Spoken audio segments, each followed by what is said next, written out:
இந்த nephrotic syndrome அப்படின்னு சொல்றார். நெஃப்ரான்ஸ் எப்படி நியூரான் அப்படிங்கறது ரொம்ப முக்கியத்துவம் பெற்றதா நம்ம பார்க்கிறோமோ, இந்த நியூராலஜி அப்படின்னு சொல்றோம் இல்லையா, நரம்பியல் நிபுணர்கள் அப்படின்னு சொல்றோம். அதே போலத்தான் இந்த சிறுநீரகம் சம்பந்தப்பட்ட அந்த ஸ்பெஷலிஸ்ட் நெஃப்ராலஜிஸ்ட் அப்படின்னு சொல்லுவா.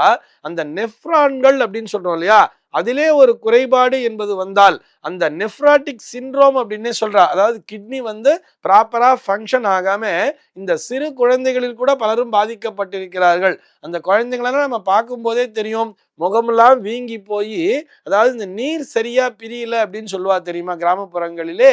அதை கலோக்கியெல்லாம் சொல்லும்போது அப்படிதான் சொல்லுவா, சரியா நீர் பிரியலப்பா அப்படின்னு சொல்லும் பொழுது அந்த குழந்தைகளுக்கு அந்த சிறுநீர் என்பது சரியாக போகாம முகம் கை கால்லாம் வீங்கி போய் இருந்துட்டே இருக்கும் எப்ப பார்த்தாலும்.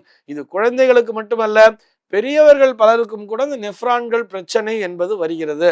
இதற்கு காரணம் பிறக்கும் பொழுதே அந்த குழந்தைகளுக்கு இது போல் இருக்கு அப்படின்னு சொன்னா அதைத்தான் நெஃப்ராட்டிக் சிண்ட்ரோம் அப்படின்னு சொல்றா. சிண்ட்ரோம்னு சொன்னா ஒரு குறைபாடு அப்படிங்கிறது நம்ம எல்லாருக்கும் தெரிஞ்சதுதான்.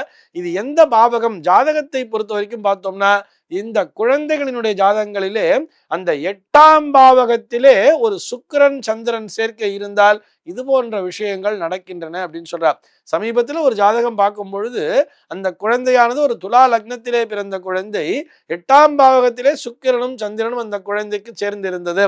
8ஆம் பாவகம் சொன்னா அது ரிஷபமாகத்தான் வருகிறது.